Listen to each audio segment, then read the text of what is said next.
from the Christian and Christian Dior. Damn, they don't make them like this anymore. I ask, cause I'm not sure. Do anybody make real shit anymore? Bow in the presence of greatness, cause right now that has forsaken us. You should be honored by my lateness, that I would even show up to. What's up, fellow Airsoft? This is Oreos and Milk from Reaper Squad bringing you a different kind of video today. Instead of my normal gameplay videos or montages, we're going to be going over the new 2015 combat machine by G&G. This is the SRXL version. Today's goals are we're going to be finding out whether this gun is compatible with the pricetag line as well as the other guns on the market. We'll start from the back of the gun and work our way forward. We have the new revolutionary for the G&G line is crane stock that's like sort of an MOE style. It's retractable, it's 6-position stock, has a rubberized butt plate, as well as this little compartment for batteries, perhaps. I think you can fit CR123s as well as AA, single A. I'm probably going to put my CR123s in there for my pec box in case I run out on the field. Have a generous amount of battery space, can fit your 9.6 and 8.4 nunchucks no problem whatsoever. I, however, run larger batteries, so that's why I have it sort of the connector extended out. Comes with a Tamiya connector. I switched over to Dean's because that's what I run my batteries on. Also, the way to access the battery port is you're going to press this button on the top of the stock. The older version pad could break the tabs and you could end up losing it. This one, the butt plate is staying with the stock. Inside the gun you have two of the nicer features internally that hasn't been seen in the combat machine line yet. You have both a MOSFET as well as a fuse. The fuse limits the rate of fire but also protects the rest of the internals. The MOSFET works with the E-trigger that I'll be going over shortly.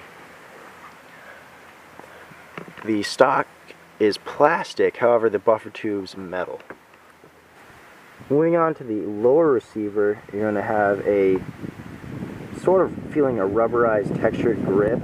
I like this a lot, almost as much as the last G&G grip. The finger wells are a little big, but it doesn't really affect me when I'm wearing gloves. Have the it's a material that it's made of is a very, very strong polymer. It's not going to break. I think it's just as strong, if not stronger, than some of the metal guns out there.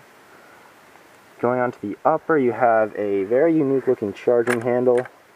However, this is one of the first flaws that I'm going to go over today, is that the spring inside the upper for the charging handle is very, very weak and seems to be like sprung out. This is an issue as soon as I got it and I realized it. Does not spring back in, does not open the dust cover. So the way this gun differs internally to like its old counterpart would be that G&G has installed a micro switch trigger.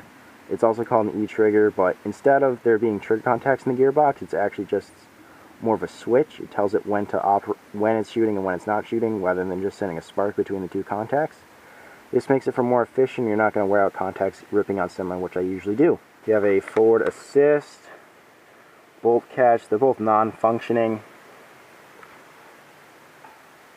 I have my ACOG and PEC mounted up here. Inside the gun you have the version 2 gearbox by G&G as well as its normal hop-up unit. I've noticed in this gun, I'm not sure if they did in the previous combat machines, the hop-up unit has a sort of like a plate next to the hop-up to keep it more in line so it's not wobbling around. You're going to get better feeding. The motor, I believe, is the same from the previous year. It's so far so well, it's keeping up with my shots. I've noticed that the grip gets a little warm, but that's to be expected. So the 12-inch wheel that we're looking at is a Keymod rail system. It's G&G's new addition to this SR line. I've had a problem where it's wiggling a lot. These screws at the end of it get loose. The difference between this and like the Crytek rail, the Crytek has 2 screws at the end of the rail, while this only has 1, so that might be contributing to it. But when I mounted the ACOG, I made sure I mounted it both on the upper as well as the rail, so that's so far keeping it without wobbling. The rail is actually pretty streamlined. It's Keymod all the way around. I was a little disappointed that G&G didn't send any rail segments, but that's to be expected. So the outer barrel I've had another issue with, where it's wobbling a lot between just running around with it. It's moving a lot more wobbly than the stock, which really annoyed me. To fix that, I just ended up zip tying it to the rail. It's not going anywhere now. It used to go like vertically up and down. Now it's pretty in place. Also included with this barrel is a little bit of a gas block for extra realism going on. This isn't the stock flash hider that comes with. This is a G&G sound amplifier. Of course, with an AG, it's not going to affect it anyway. I bought it for the looks. The flash hider is an orange, like silence adaptive flash hider. Or what I mean by that is that you can put a silencer on it, sort of like the Scar flash hider. It was a pain in the ass to get off. Had to be Dremeled off. It messed up the threads a little bit. That was the same issue with my other, the G4 that I've had, where it was made by G&G, and they put like a special glue on it where you can't blow up the orange flash hider, which really is annoying. But that's just to keep in code with the shipping laws. On the flip side, you have a Combat Machine stamped in. It's not painted on. Little logo right here. You have a serial number. I'm not sure if that's unique or not, but I was pretty impressed by it.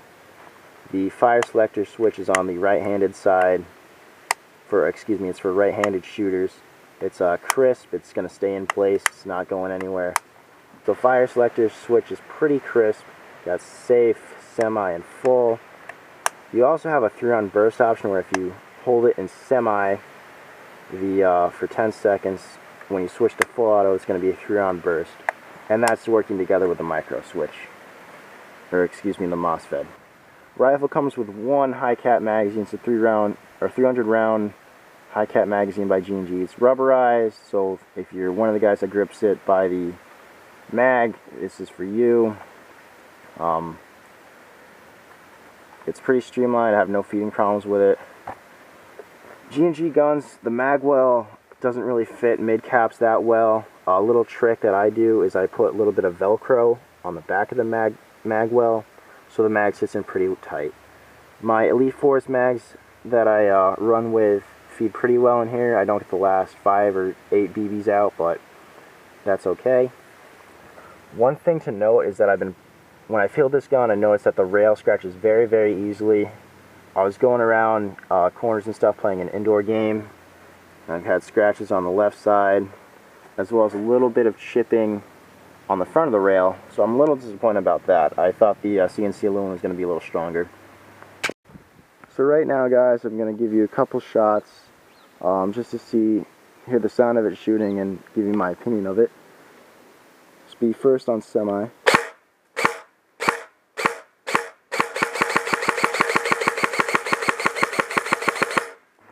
So this is the 3-round burst mode after you hold the, when it's on semi down for 10 seconds.